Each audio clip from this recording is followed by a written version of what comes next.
I'm recording now. Hey, this is the Never Heard of It podcast. I'm Shawn Harwell. And I'm Craig Moorhead. And this is the podcast where we look at all the movies that have slipped through all of your cracks. So true. Today's movie is The Overnighters, the 2014 documentary, which was pretty much a one-man show by director Jesse Moss.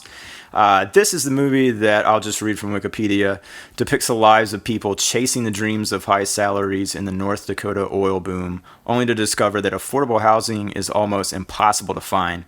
Much of the focus is on the efforts of local pastor Jay Reinke, hopefully I'm getting that name right, who allowed over 1,000 different people to stay at his Williston, North Dakota church over a period of about 2 years. You know, I think it's Rinky. Rinky. Let's go with that. They say it 1,000 times in the movie, and I still couldn't. Wasn't sure. You know what I'm saying? Because I think he mostly goes by Pastor Jay, right? Yes. I think that's fair. Right. And so this is the first documentary that we're talking about on this podcast, and obviously I think that gives us a certain different set of criteria to talk about things. I say right up front, I'd love to know, Craig. You had never heard of this thing. Just briefly, what did you think about it? Well, my first impression of it was that I had heard of it. Oh, okay. As soon as it started, I realized, oh yeah, I heard about this. This was I think it was a big Sundance hit, possibly. It was in 2014, and I'd heard a lot about it then, and it totally fascinated me then as a story, just because I kind of like. Because as someone who, as a kid, grew up in a church, and that church, you kind of saw the dark side of that church, and you saw the light side of that church. Mm-hmm. The way I had heard about this was that it dealt somewhat with that. But so I was fascinated about this because of its setting, set in a church, where someone, guy's trying to do the right thing, and the neighbors aren't so happy with him. It reminded me a lot of the church I grew up in, where it was, where you talk about help your neighbor and all that stuff, but then one little thing, suddenly everyone in the church is mad about something and trying to, I don't know, there's like this weird infighting when you're thinking, but run you out. I thought we were just talking about love a second ago. It's just like real, it's real people. Anyway. Well, that's interesting to me because I'm dying to know where you went to church now, and B, I had seen this trailer several times just online and various places, and for whatever reason what stuck with me had nothing to do with the church. I didn't even remember or know that this necessarily was centered around that or a pastor. Mm-hmm. I was thinking more of the boom town, the Steinbeckian Grapes of Wrath. They sort of mention that in one of the big blurbs that's on the poster. And that's what was kind of fascinating me about this was, God, like, there's so many allusions to like the Wild West and chasing the American dream, and also like taking a modern day pilgrimage. I just watched Herzog's Aguirre, The Wrath of God, and these guys are looking for El Dorado, and it kind of feels like that's what these men from mostly America but all around the world, and they're the dudes that you see in Home Depot or where it's not like these aren't soldiers, these aren't cowboys, it's barely classifies as middle class, if you could even say that. And you probably can't for the most part of what we see in the film. But they are simply looking for a better life. And that in itself is a very compelling subject matter for anything, let alone a documentary, because I had no clue that this was happening anywhere in America, let alone in North Dakota, like in the plains. And so I was really drawn to that, and then you get this other complete layer in the story, and it's weird to say something like this is entertaining because the subject matter is somewhat it's bleak, and I don't want that to turn people off because it's still very worthwhile. But man, it really stirred me in a lot of different ways, and there's some pretty big twists in this thing, which we'll talk about a little bit. But yeah. One of the things I thought might be good to talk about up front, though, is very earlier on we're kind of treated to these title cards that talk about Okay, yeah, there was an oil explosion that happened. An influx of people kind of descended upon this town. There's a lot of talk about, from the neighbors, from the congregation at this church that's a little uneasy with all these guys showing up, is hopefully at some point we'll transition back to the way it used to be. I think one of the congregation members, that woman, says that. I never completely got the feeling that I knew what this town was before they showed up in this documentary. So I don't think that's necessarily a criticism against the movie, because, you know what? I just looked it up on Wikipedia. So this town, Williston, just real quickly though. All right, according to Wikipedia, the 2010 census listed the population as 14,000. 2013, it was up to 20,000, almost 21,000. So that's a pretty significant increase in population, specifically percentage-wise. That also then made Williston the 6th largest city in North Dakota, which is incredible. If you live anywhere outside of North Dakota and you watch this movie, to see it looks like such a small, I don't want to say desolate because it's not, but a very small contained town. Mm-hmm. And to think that that is the 6th largest in the state, that gives me a good kind of indication of what North Dakota was like. So I've never been, and I would love to go.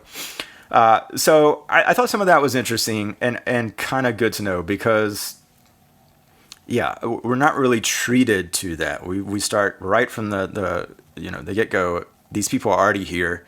This pastor has let them in, is letting them stay for up to a month, either inside or in the parking lot if they have a car. And you kind of get the feeling that that is not going to be sustainable. And so from that setup, I'm kind of curious, watching documentary again, it's like, I feel like you're immediately put in a different kind of mind frame than watching a blockbuster or whatever, Hollywood is putting out. Did you have any sort of indication of what this movie was ultimately going to be about from that beginning? Because it's called The Overnighters. Very early, we are treated to, this is Michael, this is Keegan, this is Paul. Pastor Jay sort of feels like a smaller part of this story, and yet the movie very much becomes about him, I think. Mm-hmm. No, I mean, I always thought of it as being his movie. I always thought of him as being the main character. And again, some of that is based on having seen the trailers, I think, from before, maybe, partially the poster. I mean, there he is. And I mean, it opens with him. Sure enough. So, but going in, I always thought the story was, the backdrop is you have all these people coming for these jobs, and they're not necessarily in the best position in life in the first place. Things aren't going well in the town, and now this pastor who was just trying to help a few people, now, he can't close his doors. Right. It's the thing, like, you help one person and then 100 people are behind them to have the same problem. You got to help them, so that's what I always thought it was going to be about. And it was going to be about his struggle. I didn't have any idea it was going to go where it went. Well, then I want to ask then, were you ever bored by some of the side routes to, like, Keegan's story? We spent a lot of time sort of seeing Keegan, his girlfriend, his baby, and some of that stuff. Because it is almost a 2-hour movie, I think, and I don't know. I'm curious. Like, I think when you're looking at a documentary and you're kind of figuring out how successful it was, it's the same old questions in a lot of ways. Did you ever lose interest? Did you tune out at all? And did they sort of choose the right subjects, in your opinion, and spend enough time, the right amount of time with those subjects? Well, I never did lose interest. Okay, great. And I am not someone who can sit down and watch any documentary. I can sit down and watch any horror movie. Any horror movie, no matter. Ghoulies too? I will watch Ghoulies 2 twice in a row. Okay. So generally, I'm not drawn to a lot of documentaries as a genre, but why is that? I'm gonna stop you right there and ask why. Because I think theatrically, I'm the exact same, and I think most people are. Yeah. Like we don't, and probably some of that is due to the fact that they don't show up in theaters as much. But with Netflix now, I do feel like there's a bit of a groundswell of people watching documentaries that they would not normally watch because they are available. You're saying you're not. Okay, if all things are equal on Netflix, a documentary is not going to be the first thing you choose just on a Tuesday night. Probably not. Why? Why do you think that is? I think there are the few basic reasons that are true for most people. I think on the one hand, most documentaries in general. Okay, this sounds like a generalization. Let's have it. It's not a generalization at all. Okay. But in general, all documentaries are depressing. Okay. That's not true. Of course, yes, that's not at all completely true. Right. But I would say the vast majority will not leave you with an uplifting feeling. Would you describe this movie as depressing? If you were talking to your parents, because that's the ultimate test. I mean, you might want to watch this movie, Mom. I'll go ahead and warn you, it's a little bit depressing. Right.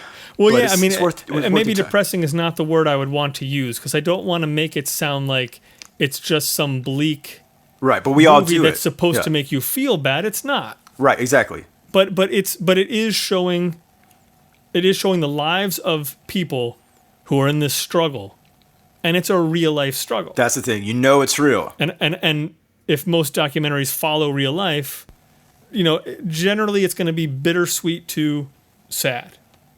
If you've ever seen what is it? Was it a letter to Zachary for Zachary? I have not, and specifically, that's one I've avoided because it looks. I haven't seen that either. But that's got a kid in it, right? Yeah. But when you sit down to watch something, and you just came home from work, and you got to go back in to the work oil field, tomorrow, right? Like the guys in overnighters, they're not going to sit down and watch Letter it. to Zachary. I do think that has changed somewhat because of Netflix, and I think in a good way.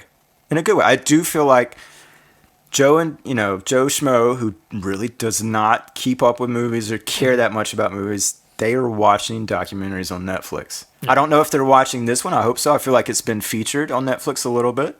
I also feel like I just watched the documentary Happy Valley, which is about the Penn State, Joe Sandusky, Joe Paterno, or Jim Sandusky, whatever the Sandusky dude's name is, and Paterno, that whole community. That's also very depressing or potentially depressing, certainly bleak subject matter.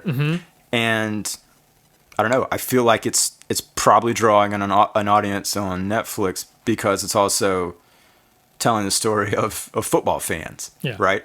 Yeah. Whereas this movie doesn't quite have that necessarily hopeful draw, right?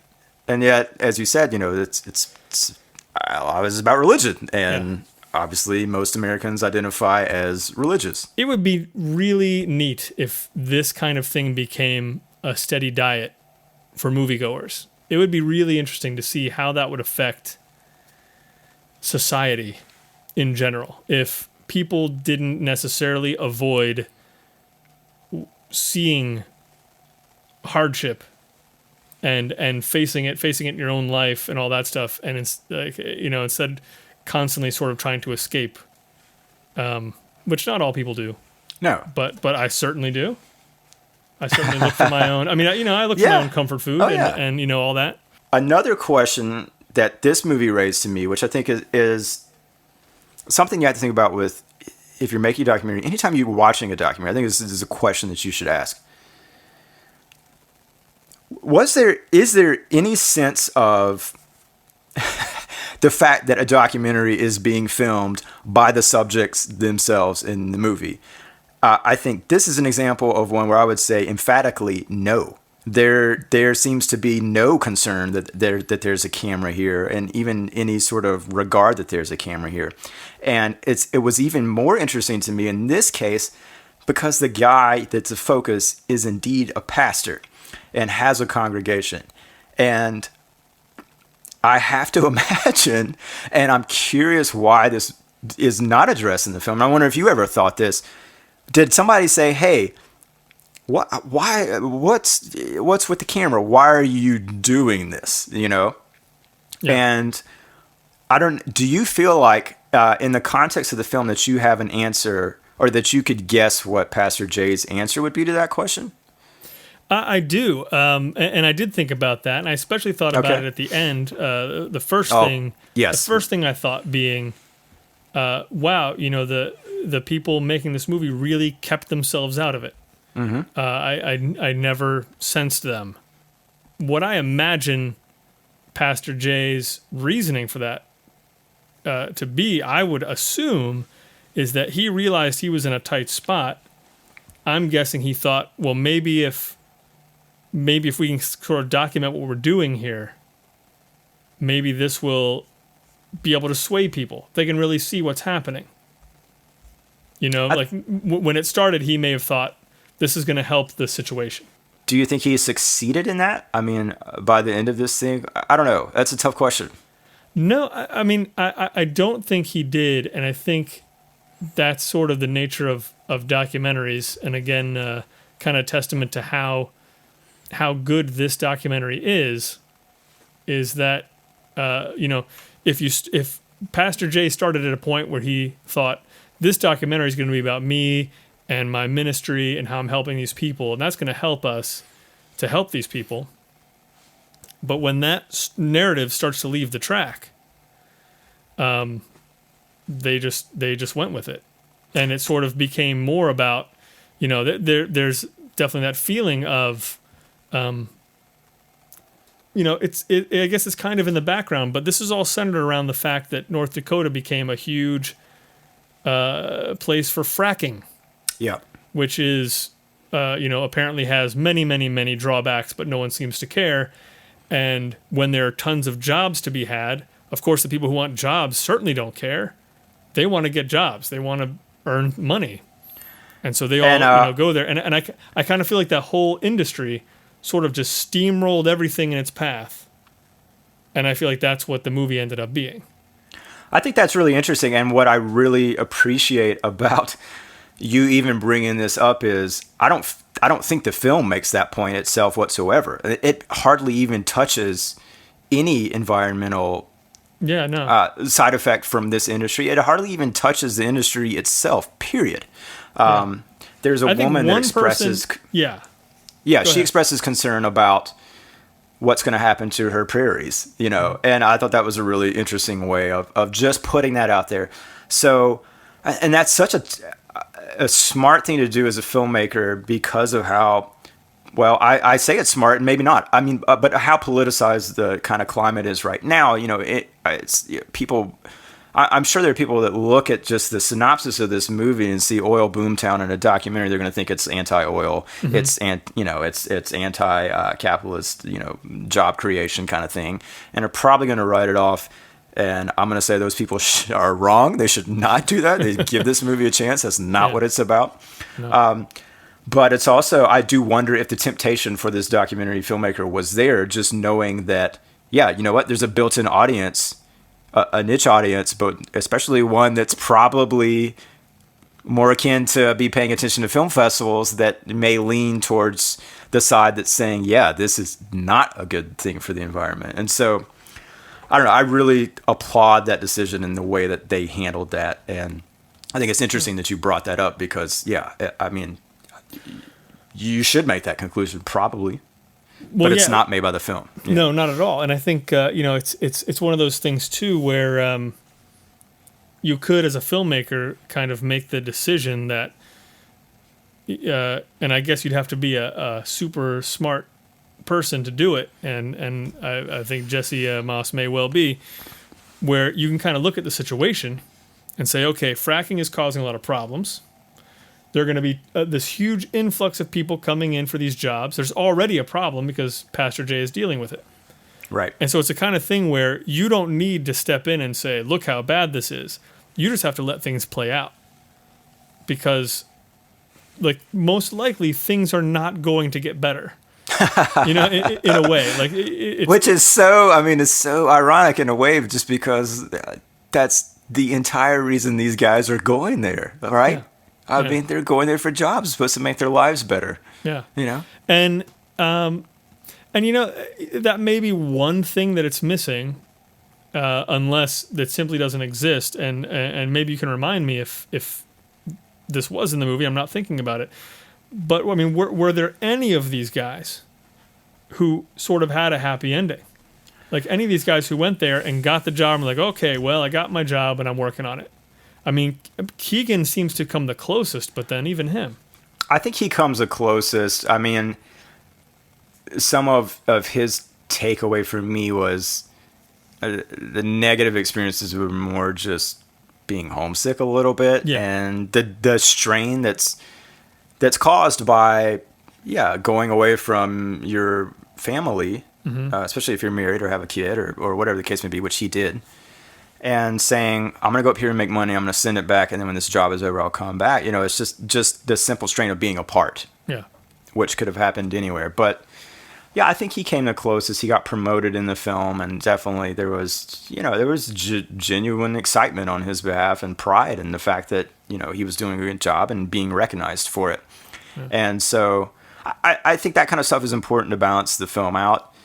It definitely, on the whole, you got the sense that this was not a good experience for most of these guys. And at the end of the day,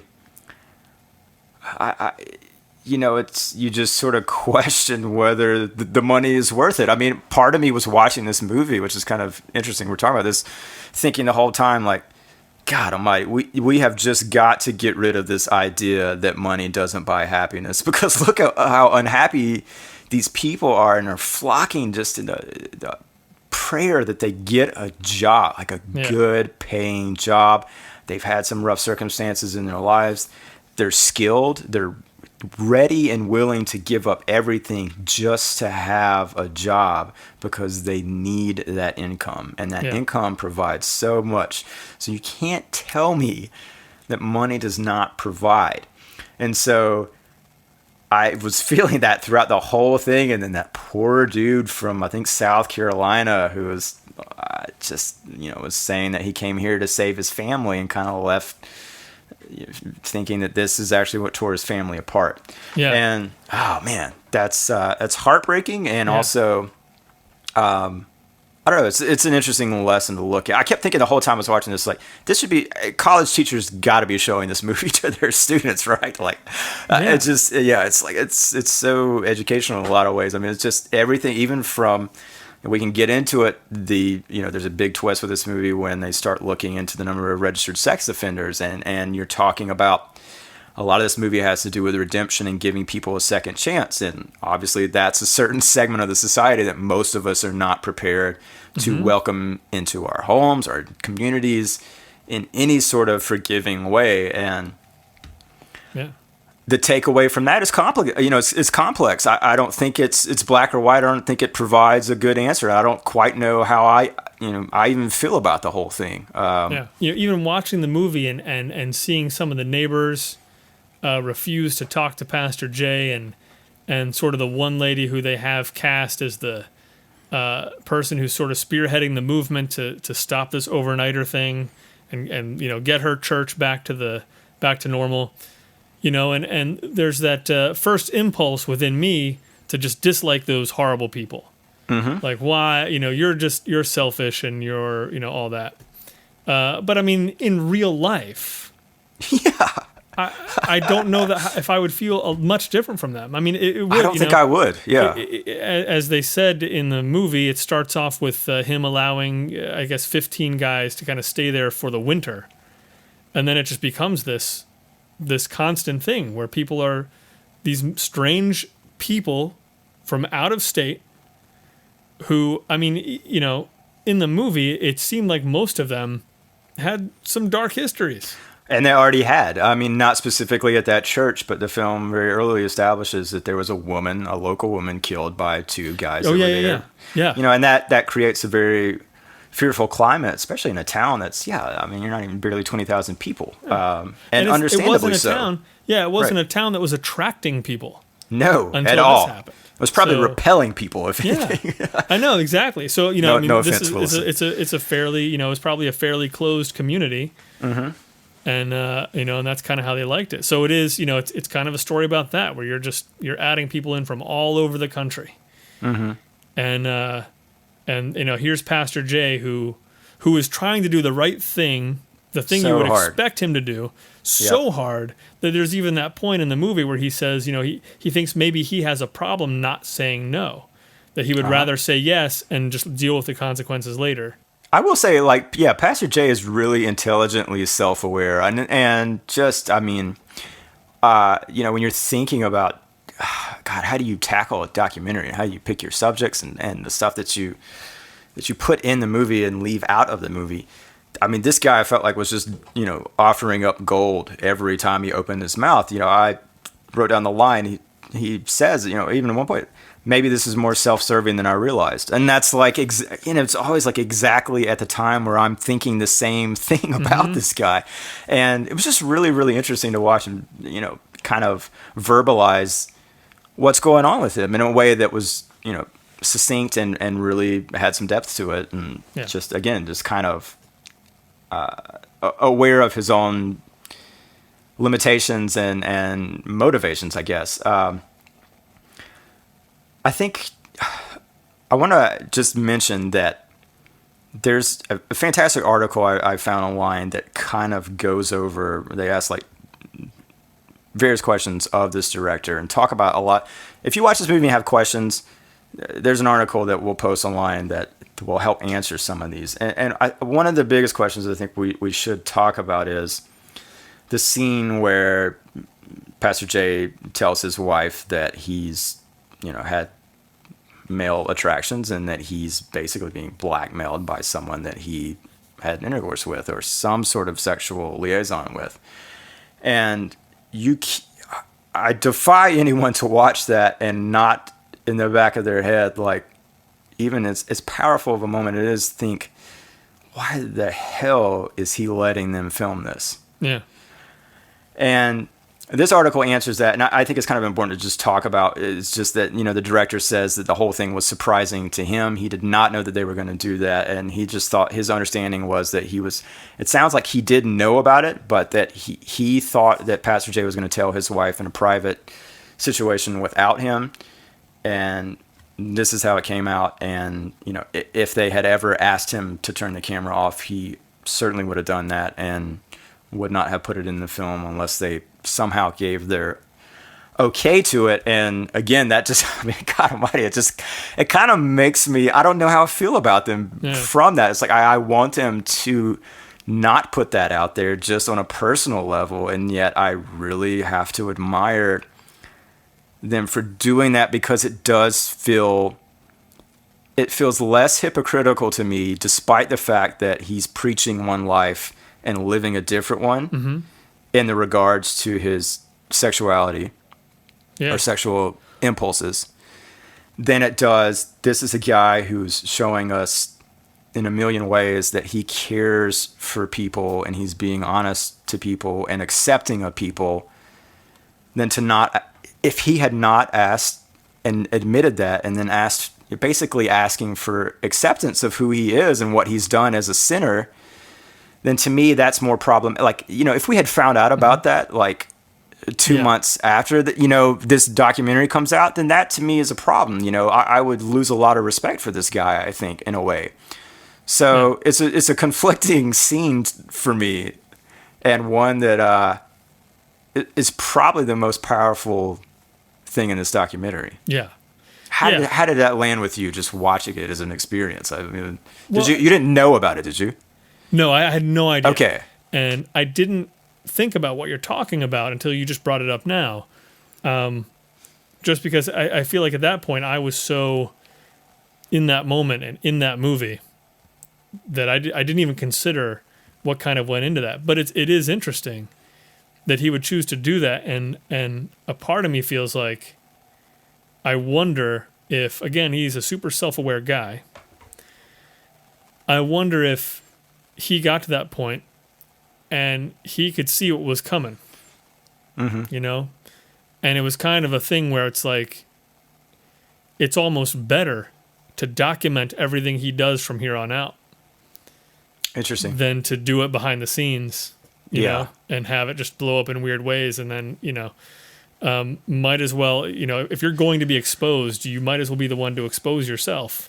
I hadn't thought about that, but I mean, if you do that just sort of takes look at it guts. strategically, it's a smart move, but it takes a huge amount of guts. Yeah. I mean, I couldn't imagine.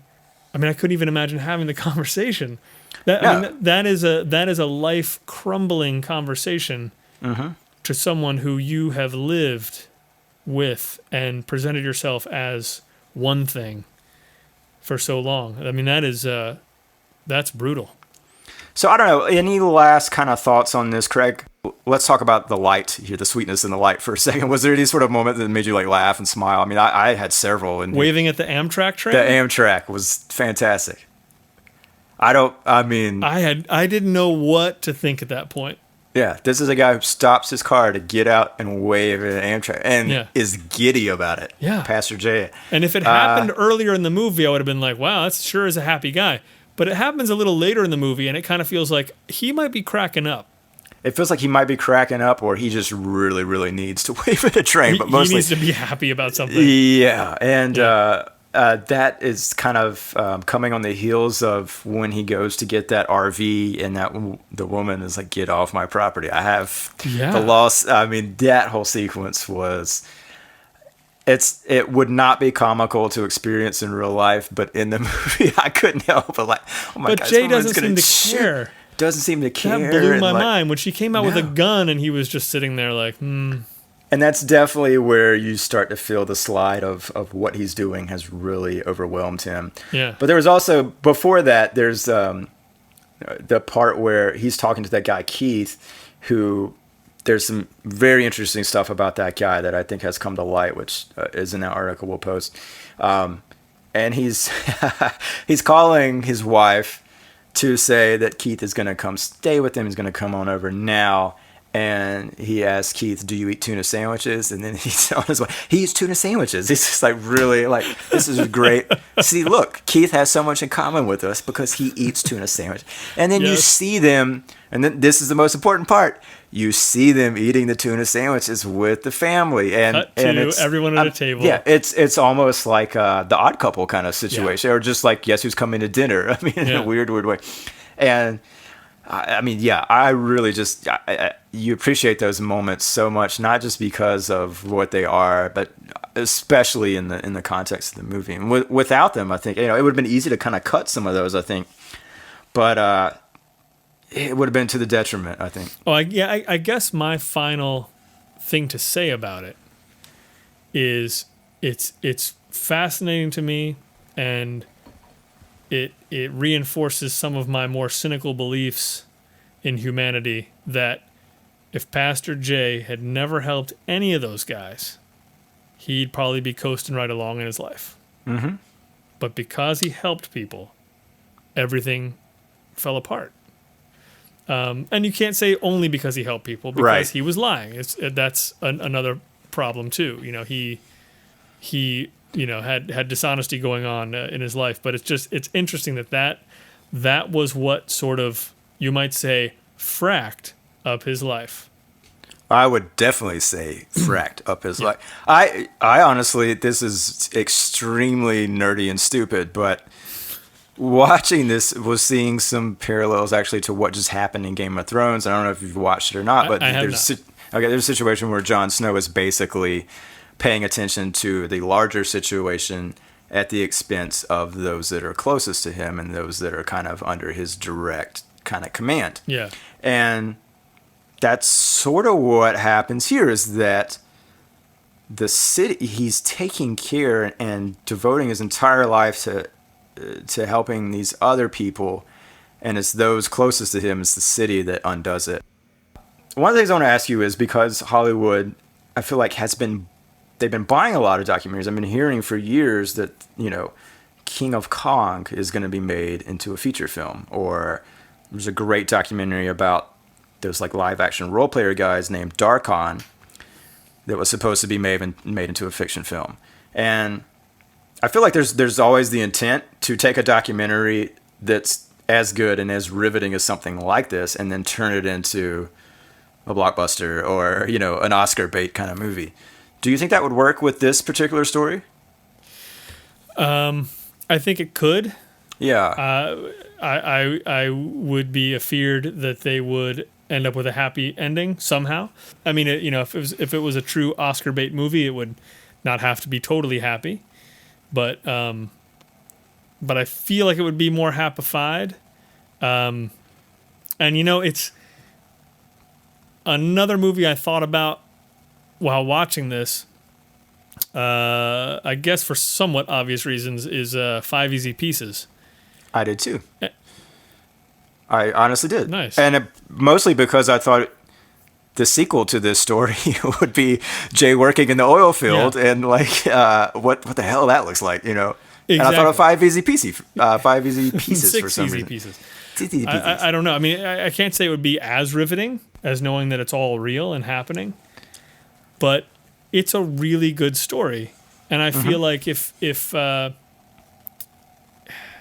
it would really depend on who made the movie, but I feel like you'd lose a lot of magic where there's already magic, and maybe don't mess with the magic. Maybe take this as a jumping off point and say, hey, that was a really good movie that people who actually watch it like. Maybe there's something about having character pieces like that can be really effective and make some more movies like that. I totally agree. I miss these kind of movies. Mm-hmm. Yeah. I feel like it would inspire a great movie that's set in a different town and a different environment about a different person, but I don't know that a direct translation adaptation frankly, I just don't think it would be as good. I mean, because of real life is probably always going to trump, fiction in this type of story. Any thoughts on just anybody jump to mind as who would make a good Pastor J though, actor wise? What's kind of ridiculous for some reason. Not that this is good casting at all, but for some reason, aside from the actor being good. I was thinking Matthew McConaughey. That'd be awesome, yeah. and maybe because it sort of feels like that's who they would cast. If they were going to make a narrative film of this and go for the Oscar, why wouldn't they cast him? It doesn't matter if he looks like Pastor J. No, it would totally be set in Texas, though, right? Or Louisiana. I mean, Matthew McConaughey as a pastor, I'm watching that. Yeah. I don't know. I still kind of think you're onto the something. True Detective casting of Woody Harrelson and Matthew McConaughey together, it's almost like they should do like buddy movies. I don't know. They should. Those two guys together were pretty amazing, and I kind of thought of both of them when you brought that up. What about you? I don't know. I mean, it just depends sort of what arena you're hoping to play in. I mean, I could see Clooney kind of pulling off this sort of dude a little bit, I think. And then there's also... No, you know what? Honestly, with a little bit of makeup, you're looking at a Damon right there. Why would that be anybody but Damon? But then everybody's going to be like, oh, this is going to be a political movie. And he already did a fracking movie with Gus Van Sant. So...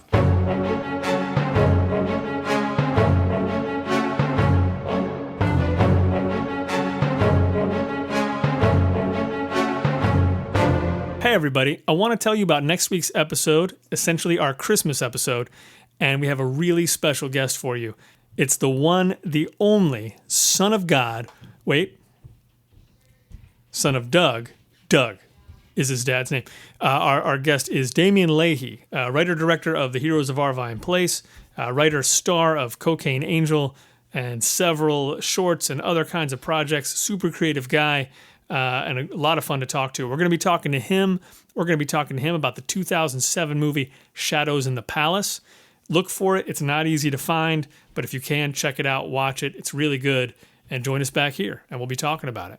Until then, keep your feet on the stairs and keep reaching for the ground. I'll work on it.